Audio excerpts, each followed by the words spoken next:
কচি মিষ্টি কুমড়া দিয়ে কি এই রেসিপিটা কখনো খেয়েছেন? আর এটা খেতে যে এত মজার হয়, সেদিন আর কিন্তু মাছ মাংস ছুঁয়েও দেখবেন না এই রেসিপিটা যেদিন বানাবেন। আসসালামু আলাইকুম সবাইকে, কেমন আছেন সবাই? আশা করি তো ভালো আছেন। আলহামদুলিল্লাহ আমিও ভালো আছি। এখানে আমি কিছু মিষ্টি কুমড়া খোসা সহ, মানে কচি যেগুলা খোসা সহ, এগুলো একটু এরকম করে ফালি করে নিয়েছি, একটু মোটা করে নিয়েছি। তারপর কিন্তু এগুলো আমি তেলে ভেজে নেব। আর এর বিশেষত্ব হলো এগুলা তেলে ভেজে রান্না করলে যে কি মজার হয়। তারপরে এই যে কিছু বেগুন, এগুলা ছিল কিন্তু আমাদের ছাদ বাগানের কচি বেগুন একদম।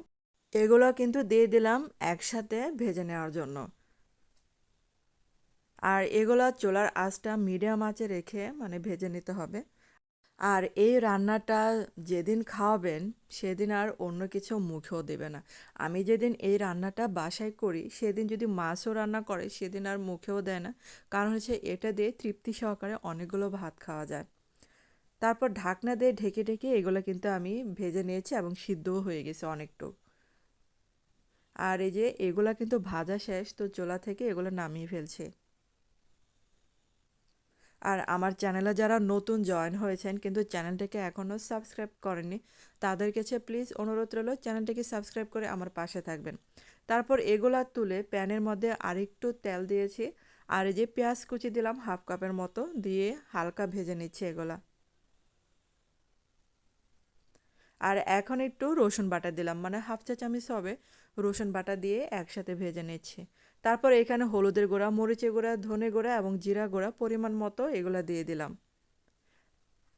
তারপর এগুলা একসাথে ভেজে নিচ্ছি। আর যে কিছু কাঁচা আস্ত রসুন কোয়া এগুলা দিয়ে দিলাম। আর এগুলো এখন তেলের সাথে ভাজা ভাজা করে নিচ্ছি। আর এখন কিন্তু একটা টমেটো কুচি দিয়ে দিলাম এটার সাথে। তারপর এই মশলা আর টমেটো একসাথে সুন্দর একটা গ্রেভি তৈরি হবে। আর এখন দিয়ে দিলাম স্বাদ মতো লবণ। আর মশলাটা যত সুন্দর করে কষানো যায় রান্নাটা কিন্তু খেতে তত মজার হয়। তো আমি চেষ্টা করি মশলাটা একটু ভালো করে কষিয়ে নেওয়ার জন্য। আর এই যে মশলাটা যাতে মানে পুড়ে না যায় সেই জন্য একটু পানি দিচ্ছি। আবার একটু মানে কষিয়ে নেব। আর টমেটো আর মশলা রসুন একটা গ্রেভি তৈরি হলে যে কোনো রান্নায় খেতে কিন্তু দারুণ মজার হয়। তারপরে যে ঢাকনা দিয়ে ঢেকে রাখলাম মশলাটা মানে কষিয়ে নেওয়ার জন্য। আর এখন হচ্ছে ধুয়ে রাখা যে চিংড়ি শুটকি এগুলা, এগুলা যে ধুয়ে পরিষ্কার করে নিয়েছি তারপর এখন দিয়ে দিলাম। আর এগুলো এখন একসাথে কষিয়ে নিতে হবে।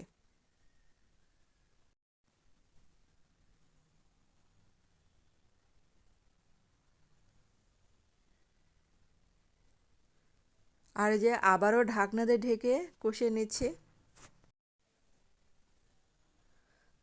আর এখন এই যে ভেজে রাখা সবজিগুলো দিয়ে দিচ্ছি। যারা এই খাবারটা এখনো পর্যন্ত খান নাই তারা কিন্তু অনেক মিস করবেন। কি যে মজার এই রান্নাটা। তো এটা মানে রান্না করে খেলে বুঝতে পারবেন আমি সত্য বলছি না মিথ্যা বলছি। কারণ আমাদের বাসায় সবাই অনেক অনেক পছন্দ করেছিল এই খাবারটা। এখন এই যে ঝোলটা দিয়ে দিলাম আর কি।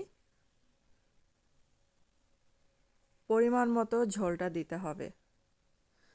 তারপরে যে ঢাকনা দিয়ে ঢেকে রাখবো, এটা মানে মশলাটা যাতে মিষ্টি কুমড়ার ভিতরে যায়। আর ঝোলটা যখন এরকম শুকিয়ে আসবে তখন এই যে কিছুটা কাঁচা মরিচ মানে মাঝখান দিয়ে এরকম করে ছোট ছোট করে টুকরো করে কেটে দিয়েছি। আর নামানোর আগে মানে কাঁচা মরিচটা দিলে একটা কি যে একটা সুন্দর ফ্লেভার আসে, স্মেল আসে, সব কিছু মিলিয়ে মানে অসাধারণ লাগে। তাই নামানোর আগে আমি চেষ্টা করি কাঁচা মরিচটা দেওয়ার জন্য। আর রান্নাটা কিন্তু হয়ে গেছে। আর এই যে দেখেন পানিটা যখন একদম শুকিয়ে গেছে তখনই কিন্তু চুলা থেকে নামিয়ে ফেলেছে। আর এরকম চুলা থেকে নামানোর পর কিন্তু তেলটা ভেসে উঠবে। আর রান্নাটা কেমন হলো অবশ্যই কিন্তু কমেন্ট করে জানাবেন। যদি ভালো লেগে থাকে আমার এই রান্নাটা তাহলে কিন্তু একটা লাইক দিতে ভুলবেন না। যারা এই ভিডিওটা আমার ফেসবুকে দেখবেন যদি ভালো লেগে থাকে তাহলে একটা লাইক বা ফলো দিয়ে আমার পেজের পাশে থাকবেন। তো ধন্যবাদ সবাইকে এতক্ষণ আমার ভিডিওটা দেখার জন্য। ভালো থাকবেন, সুস্থ থাকবেন, দেখা হবে পরবর্তী ভিডিওতে।